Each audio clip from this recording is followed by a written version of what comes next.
18 के श्लोक नंबर 62 में भगवान स्वयं कह रहे हैं कि अर्जुन उस परमेश्वर की शरण में जा जिसकी कृपा से परम शांति व शाश्वत स्थान अर्थात सतलोक को प्राप्त होगा।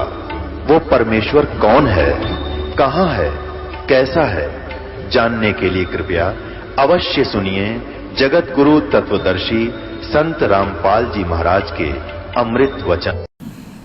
तेरा एक नाम तारे संसार में एहो आस एहो आधार है।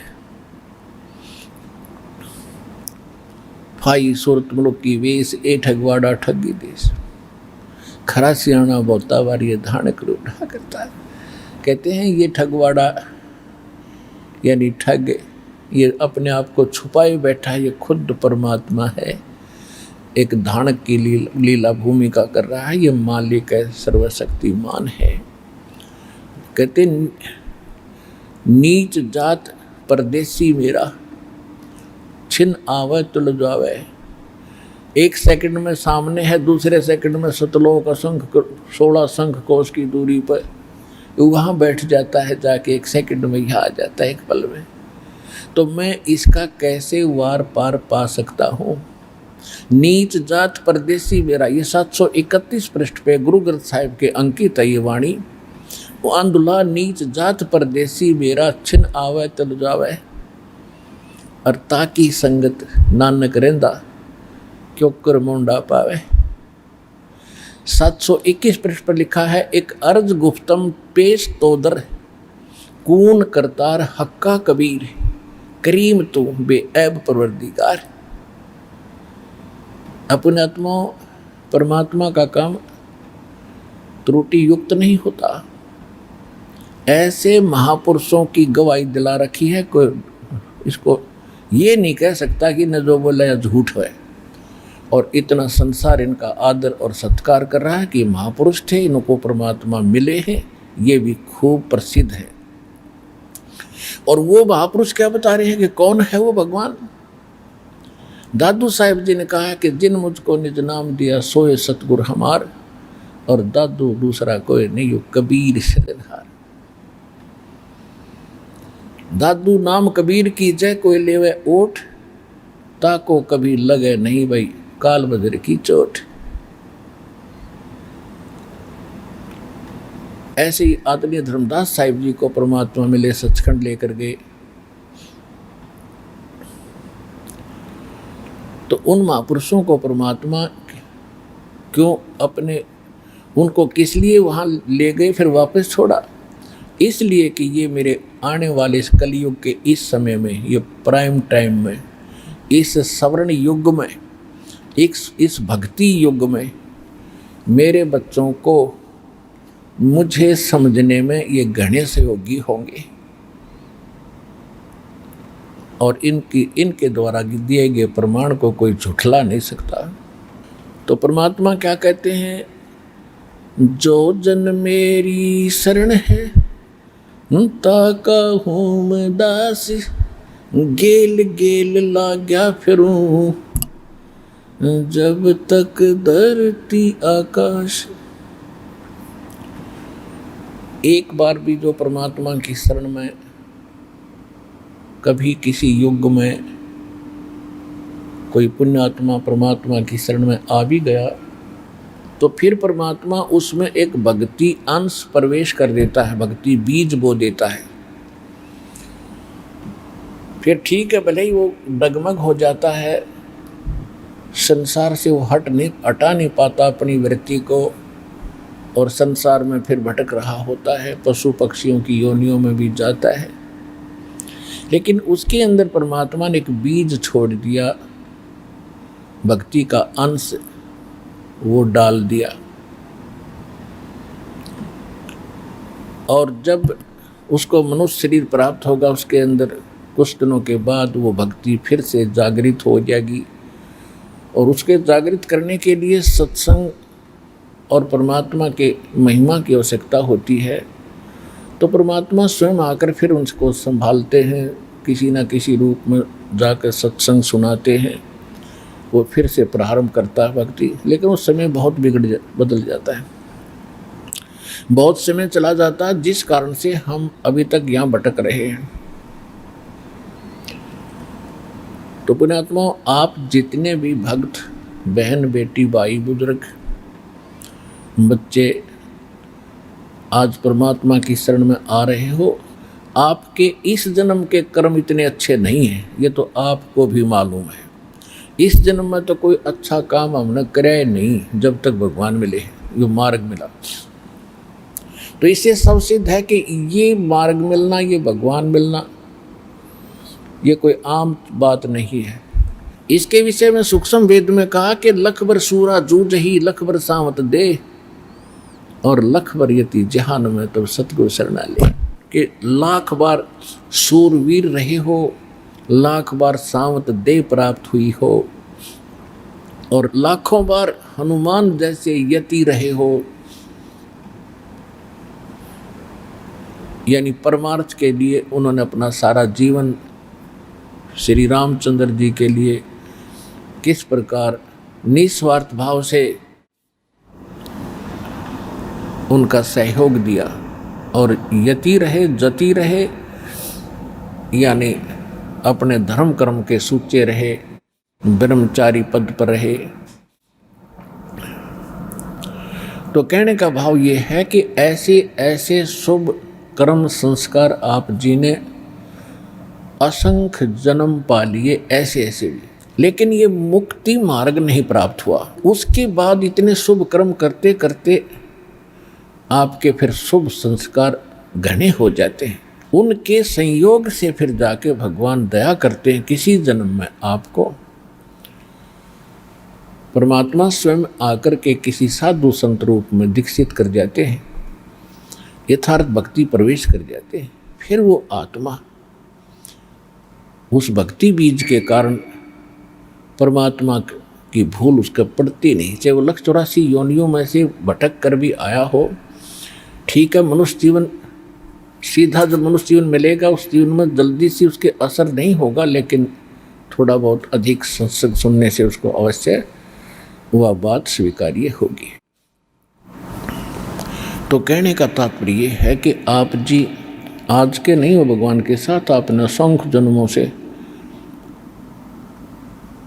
आपके पीछे परमात्मा लगे हुए हैं, और आप बालक हो, आप भूल जाते हो कुछ दिनों के बाद, क्योंकि दुख में हम भगवान को याद करते हैं। दुख में तो हम परमात्मा को स्वाभाविक याद करते हैं, और सुख होते ही हम भूल जाते हैं। तो परमात्मा कहते हैं दुख में सुमरण सब करे, सुख में करे ना कोई, जय सुख में सुमरण करे तो दुख कहे क्यों होए। सुख में सुमरण किया नहीं, फिर दुख में करते याद, कहे कबीरता दास की फिर कौन सुने फरियाद। अब क्या बताते हैं कि जब सुख में तो परमात्मा को याद किया नहीं, और दुख हुए जो परमात्मा परमात्मा करते फिरे। और यदि आप जी सुख में ही भगवान की भक्ति प्रारंभ कर देते तो ये कष्ट नहीं होते। अब यहाँ समस्या आती है कि प्रत्येक भक्त यहाँ सतलोक आश्रम बरवाला जिला हिसार में आया है, ये भक्ति कर रहा था, कोई ना कोई साधना, कोई ना कोई मंत्र जाप, कोई संत गुरु से या अपनी परंपरागत साधना को अवश्य कर रहे थे। तो इनके मन में ये आएगा कि हम तो भक्ति कर ही रहे थे, फिर भी दुखी हुए। तो उसके लिए सूक्ष्म वेद में बताया है, तुम कौन राम का जपते जापम, तात कट नयति नो तापम। तुम कौन भगवानों की भक्ति कर रहे थे? उन भगवानों की, उन रामों की भक्ति करने से आपको कोई लाभ नहीं हो सकता। प्रारब्ध के कर्म तो दूर रहे समाप्त होने, आपके 3 ताप भी नहीं नष्ट हो सकते। 3 ताप के अंतर्गत जैसे कोई किसी को श्राप दे देता है, या किसी पर तांत्रिक विद्या छोड़ देता है, या किसी पर कोई भूत प्रेत की बाधा है, साया है प्रेत का, और इस प्रकार के जो कष्ट हैं ये 3 ताप के अंतर्गत आते हैं। तो परमात्मा बता रहे हैं कि आप जी सोचोगे कि हम भक्ति तो कर ही रहे थे और उसके बाद भी आप दुखी हुए। उसका कारण क्या था कि पहले तो आपकी भक्ति शास्त्र अनुकूल नहीं, शास्त्र अनुकूल साधना करने वाले को भी कुछ राहत मिले, तो आप उन भगवानों की भक्ति कर रहे थे जो ना आपको सुख दे सकते ना दुख दे सकते, अर्थात आपके संस्कार में कोई परिवर्तन नहीं कर सकते, और वो 3 ताप को भी नहीं समाप्त कर सकते। उदाहरण के लिए अब जैसे कि परमात्मा की 2 साखी दास ने बोली, पहले इनको स्पष्ट करता हूं कि दुख में सुमरण सब करें और सुख में करे न कोई, और जय सुख में सुमरण करें दुख काहे को होई। तो ये सुमरण किसका करना है, कैसे करना है, वो परमात्मा की वाणी बता रही है। पूर्ण परमात्मा सत्य पुरुष की साधना उसके परम संत से लेकर और शास्त्र अनुकूल भक्ति करने वाले को यदि वो सुख में सुमन कर रहा है तो दुख नहीं हो सकता, और ये भक्ति ना करते तो फिर क्या कहते हैं, सुख में सुमन किया नहीं और फिर दुख में करते याद, कह कबीरता दास की फिर कौन सुने फरियाद। जिन्होंने सुख में यह सत साधना नहीं की और फिर दुख में उसको याद करते हो तो उसकी फरियाद, उसकी अर्जी लगेगी नहीं। उसकी अर्जी कैसे लगेगी, फिर उसके लिए परमात्मा का एक नुमाइंदा चाहिएगा, परमात्मा का भेजा हुआ संत जो उनका कृपा पात्र होता है, उसके माध्यम से फिर आपकी सुनाई होगी। और वो ये गारंटी लेता है कि आगे ये आपकी मालिक सदा भक्ति करेगा, आपके चरणों में रहेगा। तो तब आपकी सुनाई शुरू होती है सच्चे दरबार में।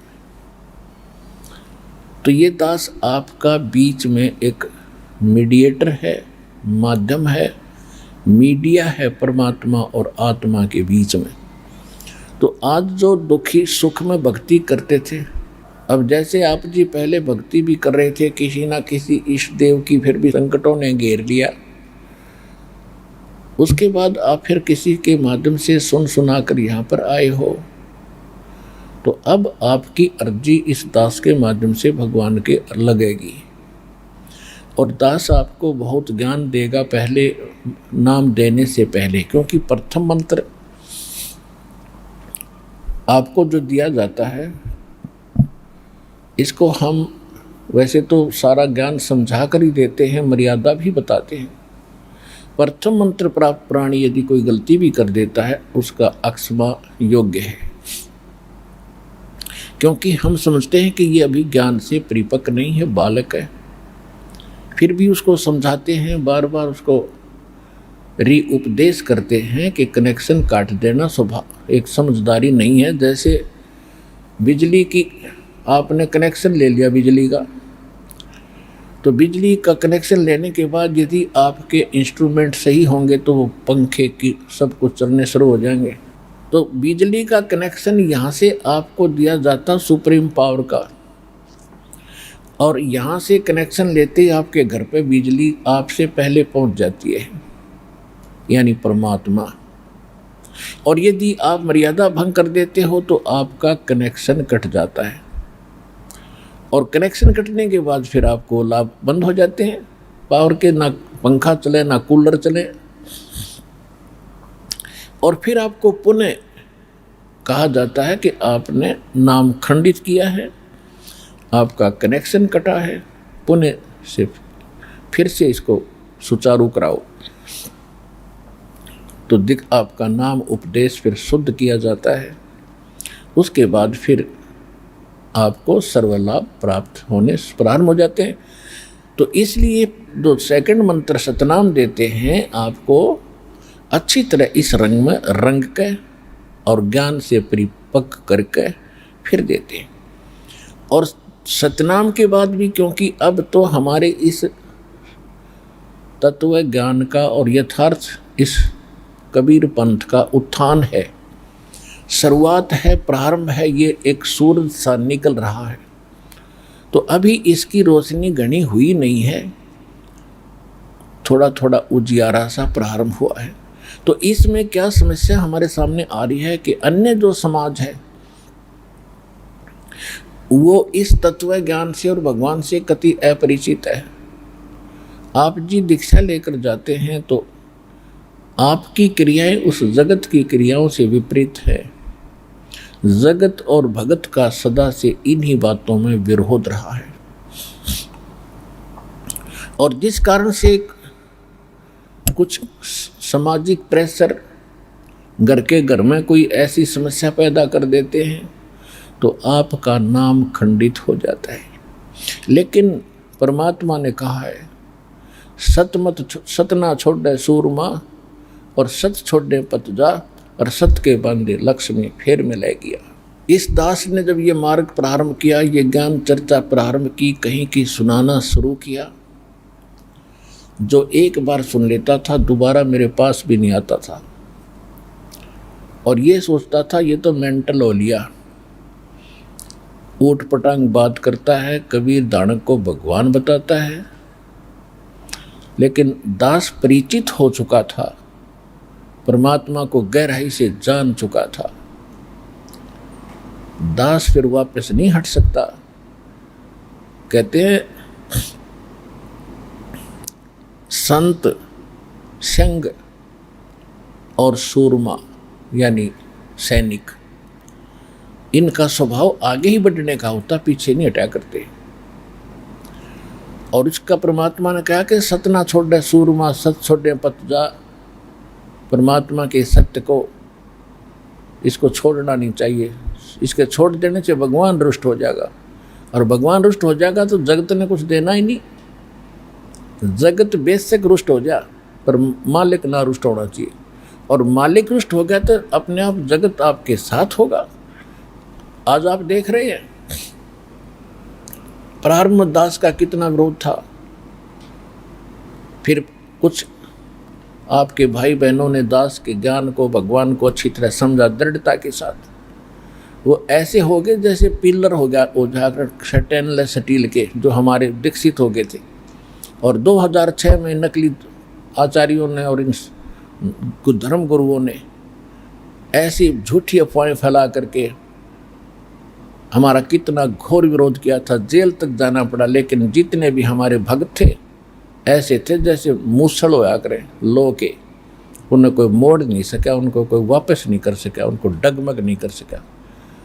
तो परमात्मा की वो बात रह कर याद आती थी, सत ना छोड़े सूरमा सत छोड़े पत्ता, और सत के बांधे लक्ष्मी या फेर में ले गया। आज देख रहे हो आप, पूरा विश्व हमारे साथ होगा, और उस दिन हम ही डगमग हो जाते तो फिर क्या था, भगवान का मार्ग जो का तू रह जाता।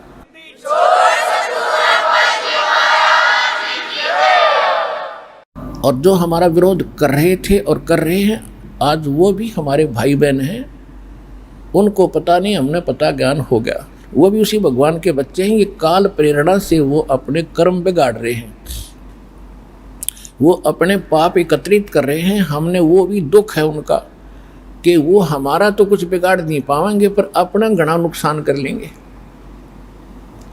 ये परमात्मा का मार्ग है, और इस पे परमात्मा ने ये मार्ग डाल बिछा दिया है तो, और इस पर ये राम नाम की गाड़ी चलेगी चलेगी, इसने कोई रोक नहीं सकता। और जिसने भी राम नाम की गाड़ी को रोकने की चेष्टा की है वो अंधा गधा साबित हुआ लास्ट में। अंधा गधा कौन था? हिरण्यकशिपु था। एक का था इकलौता जो है प्रहलाद, और हिरण्यकशिपु राजा था, सिद्धि युक्त था, और ना जाने कितनी सेना उसके साथ थी, सारी पब्लिक उसके साथ थी क्योंकि वो राजा था। लेकिन प्रहलाद उसका पुत्र होते हुए भी वो भगवान का बच्चा था, ज्ञान से पूरा परिचित था कि पिताजी की बुद्धि भ्रष्ट हो गई है, ये भगवान से विरोध कर रहा है, इसका अंत अच्छा नहीं होगा। बहुत समझाया पर माना नहीं, लेकिन पिताजी नहीं माना तो पुत्र भी नहीं माना, वो भी अपने उद्देश्य पे अडिग रहा। तो अंत क्या रहा आपको विदित है। एरना कुछ छाती तोड़वाई और ब्राह्मण बाणा कर्म कसाई। हिरण्यकशिपु ने कहते आखिर में छाती तोड़वाई भगत गेल टकरा के, और भगत ब्राह्मण को आवे और कर्म से बुरी, ऐसी बुरी सोच, एक मासूम बालक को अपने पुत्र को भी मारने से वो नहीं पीछे हट रहा था, तो भगत हो सकता ब्राह्मण है। तो यहाँ फिर रावण ने ऐसे ही जुल्म किया था। तो कहने का भाव ये है कि जो भगवान के मार्ग में बाधक बनते हैं वो अंधे गधे होते हैं, उनको अकल नाम की चीज नहीं होती। एक समय एक अंधा गधा रेल की पटरी पर के बीच में खड़ा हो गया। अब अंधा गधा क्या करता है, जब उसको कोई डिस्टर्ब करता होता है, कोई छेड़छाड़ करा करे, तो जिधर से उसको आहट आती है कि इधर कोई शरारती तत्व है, उसी तरफ दोनों पैर कर लिया करे अपने पिछले, और कोई छेड़ाछाड़ी करे तो दोनों दुलत्ती मारता है। इसी प्रकार उसने देखा कि तू जहाँ खड़ा है तेरे बैक साइड से, दूसरी साइड से कोई गड़बड़ हो रही है, गाड़ी आ रही थी गड़गड़ करती हुई। वो गधे ने उसी तरफ दुलत्ती कर ली, दोनों अकाण देश को निकट में रहे। अब वो निकट आया तो उसने, इंजन निकट आया, गधे ने दोनों दुलत्ती मारी गाड़ी को रोकने के लिए, अपने से दूर भगाने के लिए। लेकिन उसको ये पता नहीं था, अंधे तू रेल के मार्ग के बीच में खड़ा है, उठा के पटक दिया। तो जो इस भगवान के मार्ग में जो बाधा करने की चेष्टा करेगा वो अंधा गधा होगा, उसका अर्थ अच्छा नहीं होगा। तो जो प्रसंग चल रहा है उसी पर आते हैं। परमात्मा की शरण में जो भी भक्त एक बार आ जाते हैं उनको परमात्मा पार करके छोड़ता है। एक बार तो उसकी शरण में किसी युग में आ गया तो उसको पार करके ही छोड़ेंगे। तो जैसा कि परमात्मा कहते हैं, जो जन मेरी शरण है ताका हूँ मैं दास, और गेल गेल लाग्या फिरूं जब तक धरती आकाश। जैसा कि सत्संग में दास बहुत बार सुनाता है धर्मदास जी का प्रसंग, और ये इतना बड़ा प्रसंग है कि एक दिन में पूरा नहीं होता। परमात्मा की महिमा को समझने के लिए हमें बहुत समय चाहिए। जैसे पहले दास 7-7 दिन के समागम किया करता था प्रारंभ में, और दिन में 3-3 बार सत्संग करता था,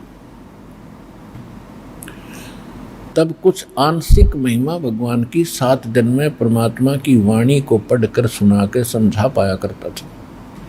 उसके बाद फिर परमात्मा ने दया करी कि इन सदग्रंथ जो हमारे गीता, वेद, पुराण, कुरान, बाइबल, गुरु ग्रंथ साहिब, इनका ज्ञान कराया।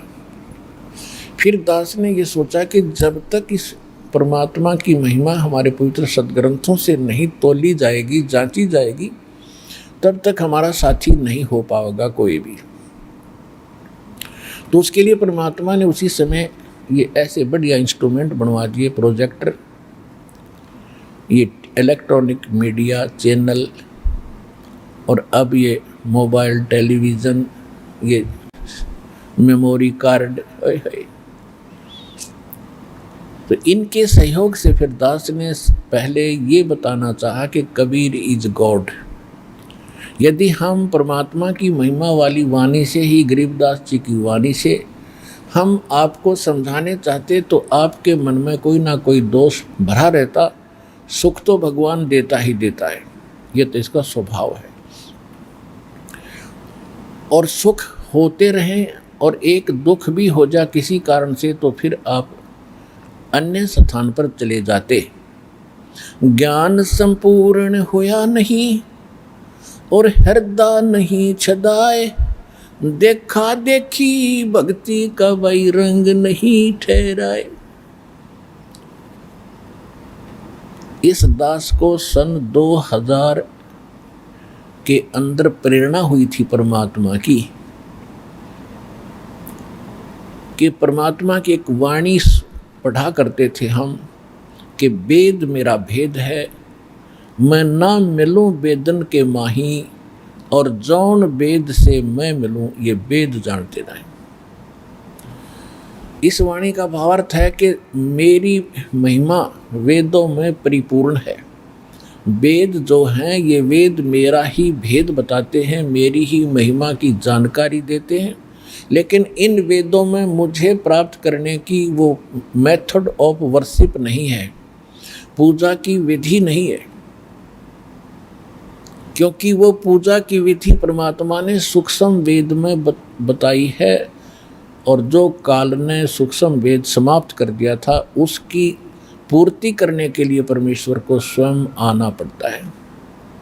उसके लिए वेद भी प्रमाणित करते हैं। ऋग्वेद मंडल नंबर 9 सूक्त 94 के मंत्र 1 में कहा कि वो परमात्मा सतलोक से चलकर यहाँ आता है, अपनी महिमा की वाणी कवियों की तरह आचरण करते हुए बोलता रहता है, घूमता फिरता है।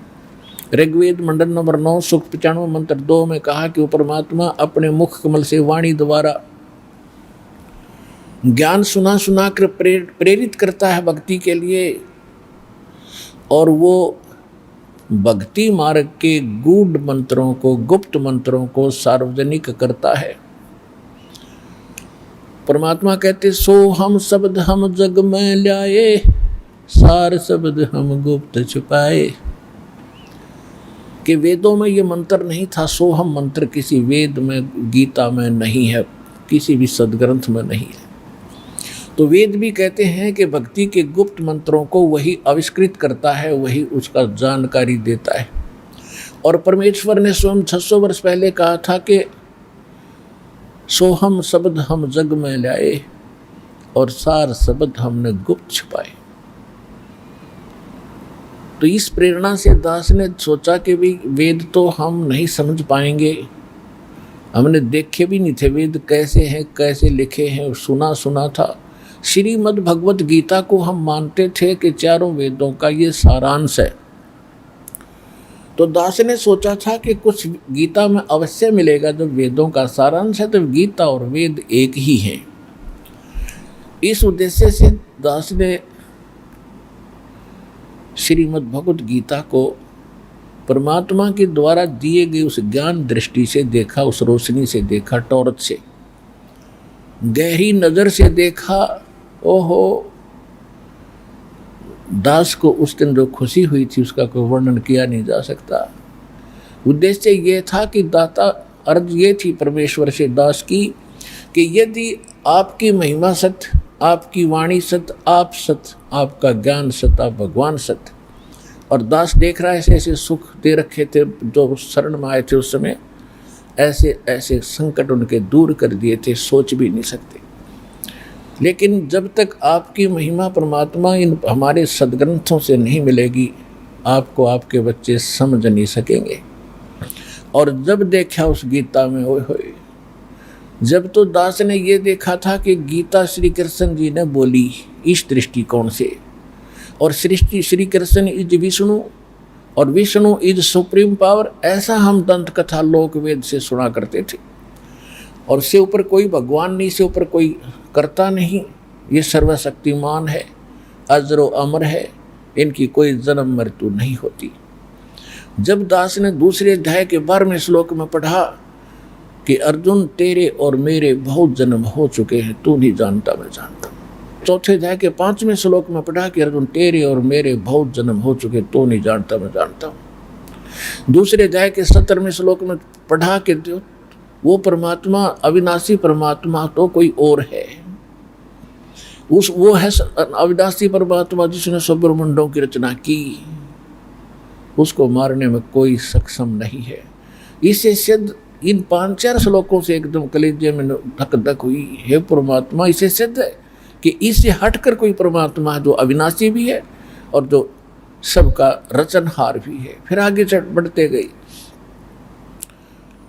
चौथे अध्याय के 34वें श्लोक में फिर कहा कि उस परमात्मा के विषय में तो तत्वदर्शी संत ही बताएंगे। इससे सिद्ध हो गया कि गीता में वो ज्ञान नहीं है और गीता वाला बोलने वाला भगवान उस ज्ञान से भी परिचित नहीं है। 18वें अध्याय के 62वें श्लोक में कहा कि तू सर्वभाव से उस परमेश्वर की शरण में जा, उसकी कृपा से तू परम शांति को और सनातन परम धाम को प्राप्त होगा। ओ तेरे की, ये तो स्पष्ट थे। जब तक हमारी आंखों में मोतिया बंद था तो हम आंखें बेशक दिखें थी पर दिखाई कुछ नहीं देता था। और ये हमारे धर्म गुरु ओए है, आज तक ये उल्टा पाठ पढ़ा पढ़ा कर विद्वान कहला गए। इनके विषय में परमेश्वर ने अमृत सूक्ष्म वाणी में कहा, सूक्ष्म वेद में, मोती मुक्ता दर्शत नाही, ये जग है सब अंदरे, दिक्कत के तो नैन चश्म इनको फिर मोतिया बंदरे। ये अंग्रेजी के संस्कृत के विद्वान कहलावा थे और वेद और गीता के मर्मज्ञ ज्ञाता माने जाते थे। इन्हें कह भी नहीं पता था वेद और गीता का इसमें क्या रहस्य छुपा हुआ है। श्रीमद् भगवत गीता अध्याय नंबर 15 के श्लोक नंबर 1 से 4 में स्पष्ट कर दिया है कि तत्वदर्शी संत वो होगा जो उल्टे लटके हुए संसार रूपी वृक्ष के इन सभी पार्ट्स को बता देगा, सभी भागों को बता देगा। परमेश्वर ने 600 वर्ष पहले आके भूमिका की थी और परमात्मा स्वयं भी कहते हैं, हम साहेब, हम संत हैं, हम ही अलकला हैं, कुतुब गोस और पीर, पीर माने गुरु, और गरीबदास खालिक तनी हमरा नाम कबीर। तो परमात्मा ने स्वयं आकर बताया था कि अक्षर पुरुष एक पेड़ है, सरपुरुष वाकी डार, ज्योत निरंजन कहो तो सरपुरुष कहो, ये ब्रह्म काल है, और तीनों देवा शाखा है ये पात रूप संसार। लेकिन मूल जड़ उस संसार रूपी वृक्ष की वो कौन है? वो ये दास भेजा बताने के लिए कि वो कबीर साहिब है, वो दुल्हा धानक है और यही सारी सृष्टि के रचनहार है। और उससे पहले परमात्मा ने अपना परिचय उन महापुरुषों को दे ही दिया था जिन्होंने अपने शपथ पत्थर अपने अमृतवाणी में एफिडेविट दे ही रखे थे। एक तो वो अमृतवाणी के एफिडेविट हमारे पास थे, परमात्मा की वाणी हमारे पास थी, लेकिन जो वेद गीता और पुराणों पर आधारित यानी हिंदुस्तान के 90% 80% हिंदू इन्हीं पुराणों और गीता और वेदों को सत्य मानते थे। इसके अतिरिक्त ना वो कबीर जी को मानते थे, ना वो नानक जी को मानते थे। तो वो भी भगवान के बच्चे थे। उनको साथ लेने के लिए या अर्जी दास की परमात्मा ने स्वीकार की। तो उसमें लिखा हुआ है कि उल्टे लटके संसार रूपी वृक्ष को जो सभी विभागों को भिन्न भिन्न बता देगा वो वेदवित है, वो तत्वदर्शी संत है।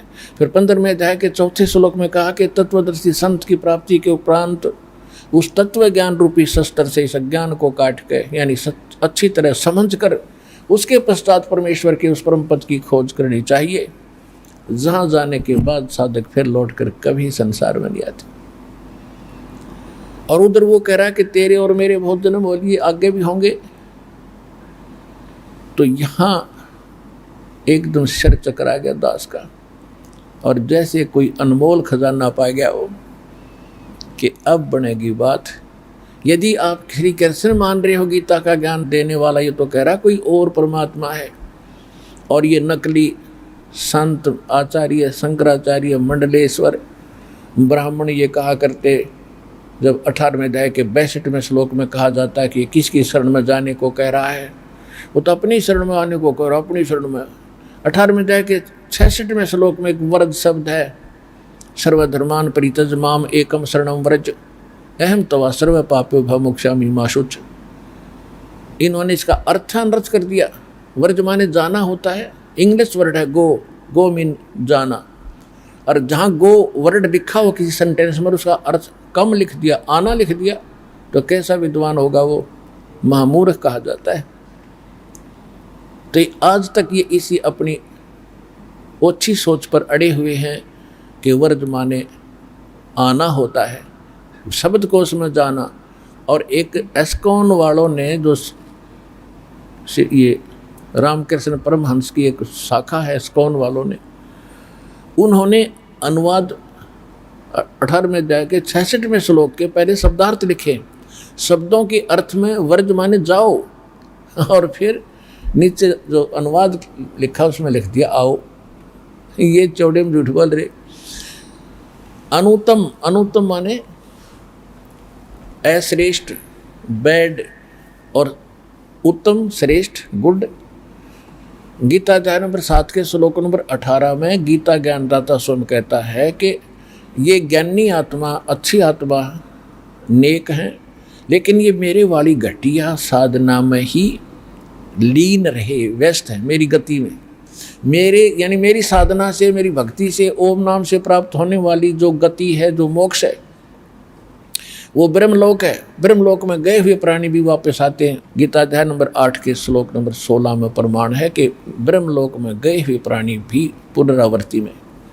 तो इससे सिद्ध हो गया कि पहले तो हम यही मानकर चलते हैं कि श्री कृष्ण ने गीता का ज्ञान बोला। गीता जी, श्री कृष्ण जी और विष्णु जी को मानते हो, विष्णु जी को सबसे सुप्रीम पावर मानते हो,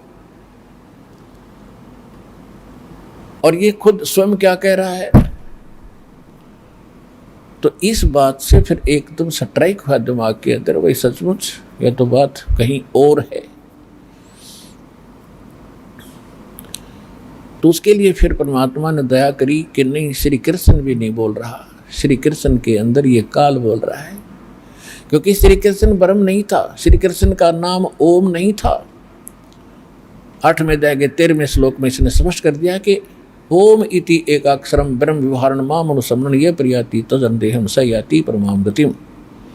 मुझ ब्रह्म का केवल एक ओम मंत्र है, और जो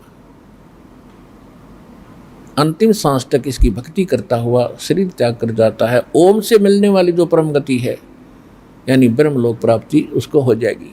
8वें अध्याय के 16वें श्लोक में स्पष्ट किया है कि ब्रह्मलोक में गए हुए भी फिर जन्म मृत्यु में आते हैं। फिर महाभारत के अंदर एक प्रकरण पढ़ा दास ने, जब महाभारत हो चुका था, युधिष्ठिर गद्दी पर विराजमान हो चुका था, श्री कृष्ण कह रहा था कि मैं अपने द्वारका जाऊंगा और आप अपना राज्य करो। तब अर्जुन ने कहा था कि भगवान कुछ इंस्ट्रक्शन देकर जाओ हमें, आप हमारे गुरु हैं, हमें कुछ सत्संग सुना कर जाना ताकि हम आपके वचनों के आधार से अपने जीवन को आगे सफल करें और राज्य करें। तो उस दिन श्री कृष्ण से अर्जुन ने कहा कि भगवान आप वही ज्ञान सुनाना जो आपने युद्ध के समय सुनाया था, यानी गीता वाला ज्ञान। और श्री कृष्ण जी कहता मुझे पता नहीं मैंने क्या सुनाया था, अब मैं पूरा याद नहीं मुझे, उस समय मैंने योग युक्त होकर ये ज्ञान सुनाया था। और फिर अर्जुन को धमका रहे हैं, खुरका रहे हैं, तो बुद्धि भ्रष्ट है, तेरी बुद्धि अच्छी नहीं है, तू नालायक आदमी है, तूने उस ज्ञान को याद क्यों नहीं रखा। और फिर खुद कहता मुझे तो याद नहीं। मुझे बड़ी हंसी आई इस प्रसंग को जानकर, हाय हाय ये दास सत्संग कर रहा है, और साल 6 महीने में आप मुझसे पूछते हो कि जी आपने इस प्रकरण पर उस दिन ज्ञान सुनाया था, फिर सुनाइयो। और मैं ये कहूँ भी मुझे तो ज्ञान नहीं, और मूर्खों तुमने याद क्यों नहीं रखा। तो इसका सिद्ध है कि मैंने नहीं बोला, मेरे अंदर कोई प्रेत बोल रहा था। तो इस श्री कृष्ण के अंदर ये काल प्रेत वत बोल कर ये ज्ञान सुनाया गया। और जहाँ इसमें कुछ अटपट भी की है, वो अपना युद्ध कराने के लिए अटकल लगा कर वो नाश भी करा गया, और ज्ञान वेदों वाला ज्यों का त्यों बता गया। इसने अटपट कहाँ की है, जैसे दूसरे अध्याय के 37वें श्लोक में कहता कि अर्जुन तेरे दोनों हाथों में लड्डू हैं, यदि तू युद्ध में मारा गया तो स्वर्ग प्राप्ति होगी, और यदि तू जीत गया तो पृथ्वी का राज भोगेगा। और तुरंत कहता है कि पहले कहता है कि किसी भी लाभ हानि की चिंता ना करके तू युद्ध कर, लाभ हानि की चिंता ना करके तू युद्ध के लिए खड़ा हो जा, इस प्रकार युद्ध करेगा तुझे कोई पाप नहीं लगेगा। और तुरंत लाभ हानि याद दिला रहा है कि यदि स्वर्ग में मृत्यु को प्राप्त हुआ तो स्वर्ग में जाएगा, और यदि जीत गया तो पृथ्वी का राज भोगेगा। और पहले कह रहा है तू लाभ हानि को भूल कर निस्वार्थ भाव से लड़। तो ये जो अटकलबाजी थी इसकी, ये इसने युद्ध कराने के लिए बकवास की है। वो अलग स्पष्ट दिखाई देंगी, और जो वेद का ज्ञान है वो भी इसके अंदर परिपूर्ण है, बहुत है। तो कहने का भाव ये है दास का कि ये सब ज्ञान सुना देखा, और उसके बाद फिर वेदों को लाया। वेद अनुवादित थे अधिकतर वर्तमान के अंदर एक श्री राम शर्मा हुए हैं, उसने तो कतिये बठा बठा रखा, उसने सारा अड़ंगा कर रखा। और दूसरा एक महर्षि दयानंद आर्य समाज का प्रवर्तक, इन्हीं के अनुवादित वेद उपलब्ध थे। तो इस दयानंद ने उससे भी ज़्यादा नाश कर रखा अनुवाद का। इसमें कुछ मालिक की दया हुई है, जो दयानंद की मृत्यु के उपरांत इनके आचार्यों ने, किसी कोई ब्राह्मण था और उसने अनुवाद किए हैं, वो कुछ ठीक ठाक छोड़ दिए ना, तो सारा का उल्टा अर्थ कर रखा है इन्होंने, कति बट्ठा बठा कर। क्योंकि ये सभी आज तक परमात्मा को निराकार मानते रहे, और वेद प्रमाणित, वेदों में प्रमाणित है कि वो परमात्मा मनुष्य दृश्य है, सशरीर है, ऊपर बैठा, उसका नाम कबीर देव है, वहाँ से चल कर आता है। और ये उसी दृष्टिकोण से इन्होंने अनर्थ कर डाला, जैसे गीता के अनुवादकों ने श्री कृष्ण जी को सुप्रीम पावर मानकर, उसी को सब सर्वेस्वा मानकर, अजन्मा मानकर, और गीता जी के अनुवादों का बट्ठा बैठाने की चेष्टा की। वर्ज माने जाना, उसका आना किया, अनुत्तम माने घटिया होता, उसका सर्वश्रेष्ठ किया। तो इसी प्रकार इन वेद के अनुवादकर्ताओं ने नाश कर रखा था। फिर दास को अधिक प्रयत्न करना पड़ा, शब्दकोश लाया, और तत्व ज्ञान दास के पास था, मूल पाठ वेद और गीता का हमारे पास था। तो वेदों के सबसे पहले दास ने यजुर्वेद अध्याय नंबर 40 का मंत्र नंबर, यजुर्वेद अध्याय नंबर 40 पढ़ा। क्योंकि दास को मालूम था कि कोई भी ग्रंथ है लास्ट में निष्कर्ष देता है। तो यजुर्वेद अध्याय नंबर 40 के श्लोक नंबर, यजुर्वेद अध्याय नंबर 40 का लास्ट के 17 मंत्र हैं, और 17 के अंदर बिल्कुल निर्णायक ज्ञान है। क्योंकि जैसे श्रीमद् भगवत गीता अध्याय नंबर 18 के श्लोक नंबर 62 में निर्णायक ज्ञान है लास्ट के मंत्रों में। तो उसमें उसको देखा, फिर 5वें अध्याय के 32वें श्लोक में जब देखा कि कबीर उसी गसी, कबीर अंगारी हसी, बम्भारी हसी, रत धामा स्वर ज्योति रत धामासी, वो तेरे की सबसे लिख रखा है, जो परम शांतिदायक है, उसी गसी, जो परम शांति देने वाला है। वो कबीर हसी, कबीर अंगारी हसी, वो पाप नाशक, वो कबीर परमात्मा है जो पापों का शत्रु है। बम्भारी हसी, बंदी छोड़ है, पापों का शत्रु है, पाप नाश करने वाला, हम उसको बंदी छोड़ कहते हैं। रित धामासी, वो सतलोक में रहता है, सतलोक का मालिक है। और ऋग्वेद मंडल नंबर 9 सूक्त 1 मंत्र 8-9 में स्पष्ट कर रखा है कि वो परमात्मा जब शिशु रूप धारण करके आता है, कुंवारी गायों के दूध से उसकी परवरिश होती है। तो ये लीला सारी परमात्मा कबीर जी ने कर रखी थी, दास ने वो पढ़ रखी थी। जब इसमें देखा, हे भगवान जो बोली बाणी साची, कि वेद मेरा भेद है, मैं ना वेदन के माही, और जौन वेद से मैं मिलूँ वो वेद जानते नहीं। वेदों का जो ज्ञान दास ने आपके रूबरू किया है, इसलिए किया है कि आप समझ सकें कि कबीर इज गॉड। और हु कबीर, वो उन महापुरुषों ने जिन्होंने आंखों देखा, उन्हें प्रमाणित कर दिया। हम सुल्तानी नानक तारे दादू को उपदेश दिया, जात जुलाहा भेद नहीं पाया, काशी माए कबीर हुआ। तो इन सभी सदग्रंथों से और उन परमात्मा के से परिचित और परमात्मा प्राप्त महापुरुषों के प्रैक्टिकल से, ये वेद, गीता, कुरान, पुराण, ये हमारी थ्योरी है। और महापुरुषों ने जो परमात्मा पाया, उन्होंने उस प्रैक्टिकल किया। थ्योरी के आधार से प्रैक्टिकल होता है। तो उन महापुरुषों ने इस थ्योरी में कौन से फार्मूले अपनाए, वो वेद और गीता में, और सूक्ष्म वेद जो परमात्मा ने स्वयं उनको मंत्र दिए, उनमें प्रमाणित है। तो आज हमने जो प्रैक्टिकल करना है परमात्मा पाने वाला, हमने इस थ्योरी से वही सेलेक्ट करने पड़ेंगे, वही फार्मूले लगाने पड़ेंगे जिससे हमारा यो प्रैक्टिकल पूरा हो। अब कौन कौन से मंत्र हैं? श्रीमद् भगवत गीता अध्याय नंबर 8 के श्लोक नंबर 13 में स्पष्ट कर दिया है गीता ज्ञान दाता ब्रह्म है, ये कह रहा है कि मेरा तो केवल एक ओम मंत्र है पूरी गीता जी में, और कोई मंत्र नहीं जाप करने का। ये राधे श्याम हरि हरि हरि हर, ये राम कृष्ण कृष्ण हरे हरे, ये कहाँ से लाए? ओम नमः शिवाय, ओम भगवते वासुदेव नमः एंड, ये कहाँ से लाए मंत्र? ये इसको कहते हैं शास्त्र विधि त्याग कर मनमाना आचरण, मनमानी पूजाएं साधनाएं। श्रीमद् भगवद गीता अध्याय नंबर 16 के श्लोक 23 और 24 में स्पष्ट कर दिया है कि जो शास्त्र विधि को त्याग कर जो मनमाना आचरण करते हैं उनकी न तो कोई उनकी गति होती है, न उनको सुख होता है, ना कोई सिद्धि प्राप्त होती है, यानी यूजलेस, व्यर्थ। 24वें श्लोक में कहा कि अर्जुन, इससे तेरे लिए कर्तव्य और अकर्तव्य की व्यवस्था में सदग्रंथ ही प्रमाण है। किसी के लोक वेद और दंत कथा पर विश्वास करके अपना जीवन नष्ट ना करना। तो ये जो मंत्र है, ओम मंत्र है ब्रह्म का, सरपुरुष का। गीता अध्याय नंबर 15 के श्लोक 16 और 17 में 3 पुरुष, 16 में कहा कि सरपुरुष और अक्षर पुरुष, ये दो इस लोक में 2 प्रभु प्रसिद्ध हैं, और ये भी नाशवान, इनके अंतर्गत जितने प्राणी सभी नाशवान हैं, जीवात्मा किसी की नहीं मरती। 15वें अध्याय के फिर 17वें श्लोक में कहा कि इनसे हटकर है कोई पूर्व पुरुषोत्तम, यानी श्रेष्ठ प्रभु, और वही तीनों लोकों में प्रवेश करके सबका धारण पोषण करता है, वही वास्तव में परमात्मा है, वही वास्तव में अविनाशी है।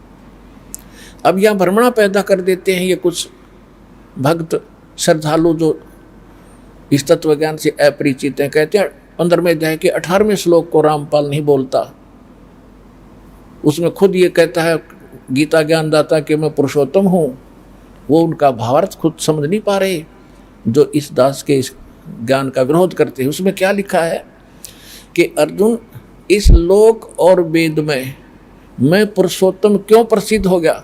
क्योंकि जितने मेरे अंतर्गत जितने प्राणी हैं, 21 ब्रह्मांड में जितने ब्रह्मा विष्णु महेश तक भी हैं, ये सुप्रीम पावर हम मान रहे थे इनको यहाँ की। कहता इनसे मैं उत्तम हूँ, इनसे तगड़ा हूँ, इनसे ताकतवर हूँ, इसलिए मैं लोक वेद माने दंत कथा, अक्षेत्रीय ज्ञान के आधार से मैं पुरुषोत्तम प्रसिद्ध हो रहा हूँ, मैं पुरुषोत्तम प्रसिद्ध हूँ। लेकिन पुरुषोत्तम तो उसने बता दिया 15वें अध्याय के 17वें श्लोक में कि वो पुरुषोत्तम तक कोई और है जो सबका धारण पोषण करता है, वास्तव में परमात्मा है, वास्तव में अविनाशी है। तो पुण्यात्माओं देखो, हमारे अंदर ज्ञान अज्ञान खचाखच भर रखा है, ठोक ठोक के, और अब उसको खुरचना और फिर नया ज्ञान डालना, तो टाइम तो लगेगा इसमें थोड़ा सा, लेकिन ये ज्ञान जब आपके हृदय में समा गया फिर और नहीं समाओगा, तो कितनी बात बनाओ।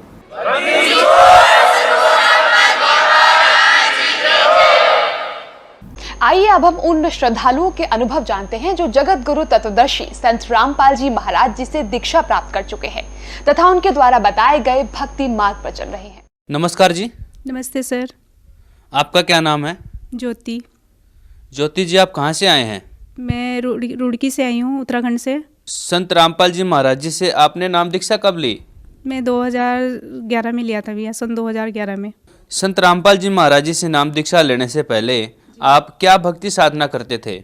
मैं शंकर जी की सबसे ज़्यादा भक्ति करती थी, और उसके बाद मैंने शेरावाली माँ जी की भी भक्ति करी, क्योंकि बोलते थे भी शेरावाली की भक्ति करने से बहुत लाभ मिलते हैं, तो मैं उनकी भक्ति ज़्यादा करती थी, पर उनकी भक्ति करते कोई लाभ नहीं हुआ भैया। जैसे मुझे कैंसर की बीमारी थी, और मैं डॉक्टर ने जब ये बोल दिया था कि भी मेरे ऐसे लक्षण थे कैंसर के, उन्होंने बताया कि आपको कैंसर है, तो मैं सभी मतलब बहुत ज़्यादा फील हुआ कि अब होगा क्या आगे। तो फिर मैं सभी मतलब मंदिरों में जाने लगी, जैसे हमारे हरिद्वार में मनसा देवी है, चंडी देवी है, इनकी सबकी पूजा करने लगी। और फिर ये सोच रही थी, मैंने कहा कहीं ना कहीं से तो कैंसर का इलाज होगा, कैसे होगा ये तो भगवान ही जाने।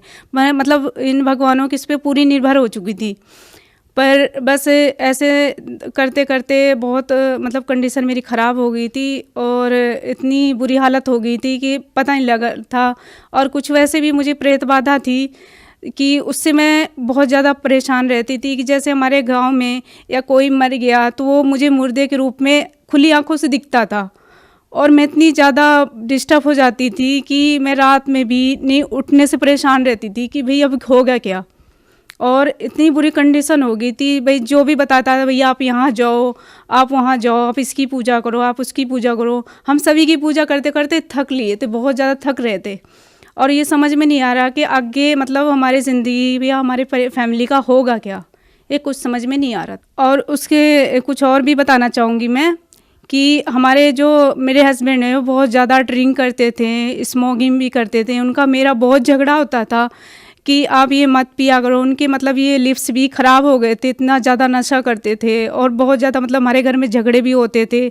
उनके जैसे हमारे यहाँ त्यौहार होता था, ये होली मनाते हैं, इसमें भी बहुत ज़्यादा ड्रिंक करते थे, और हमारे गांव के लोग आसपास आके चलो भाई हम ड्रिंक करते हैं, तो इनका मेरा उस दिन त्यौहार के दिन भी बहुत झगड़ा होता था। तो और मैं सिर्फ यही कहती हूँ कि भाई हम जिन भगवानों की पूजा करते हैं, ये भगवानों की बहुत पूजा करते हैं, पर ये भगवान हमें लाभ क्यों नहीं देते? आखिर ऐसा हमारे हिंदू धर्म में ऐसा क्या है जो हमें ये भगवानों की पूजा करते करते हमें इतनी दुखी हो ली? आखिर जाएँ तो जाएँ कहाँ? आप संत रामपाल जी महाराज जी के शरण में कैसे आए? मैं संत रामपाल जी महाराज की शरण में ऐसे आई कि हमारे उत्तराखंड में एक डॉक्टर साहब हैं जो मतलब मेरे जेठ लगते हैं, तो वो किताब लेके आए ज्ञान गंगा।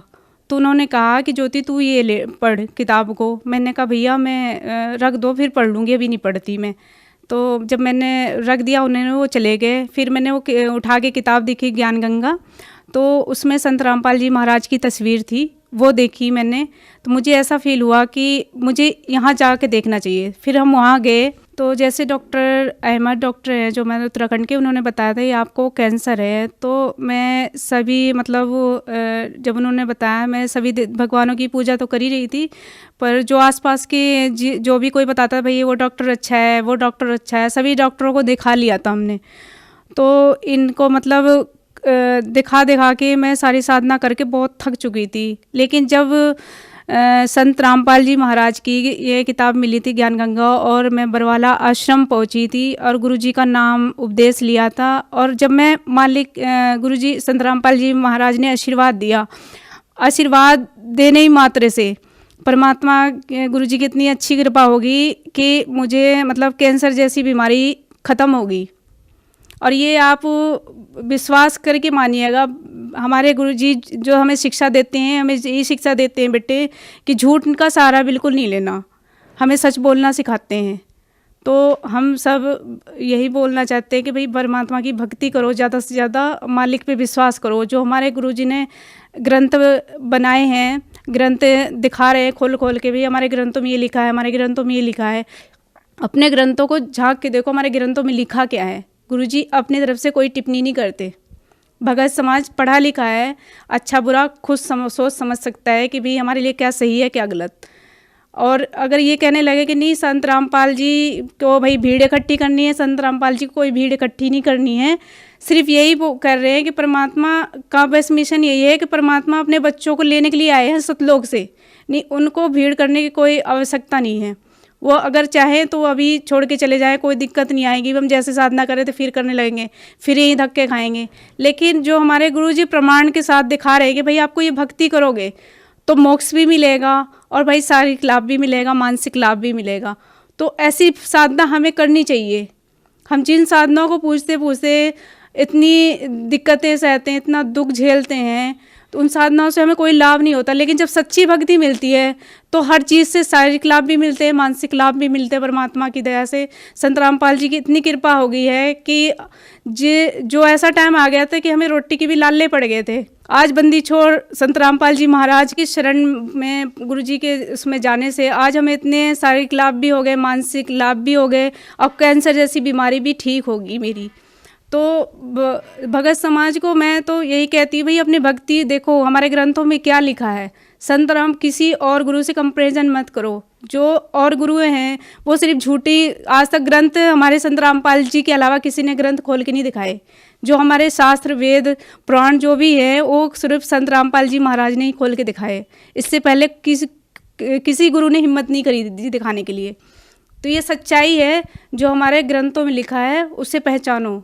देखो संत रामपाल जी क्या ज्ञान देते हैं, उसके बाद आप डिसाइड करो कि क्या सही है क्या गलत है।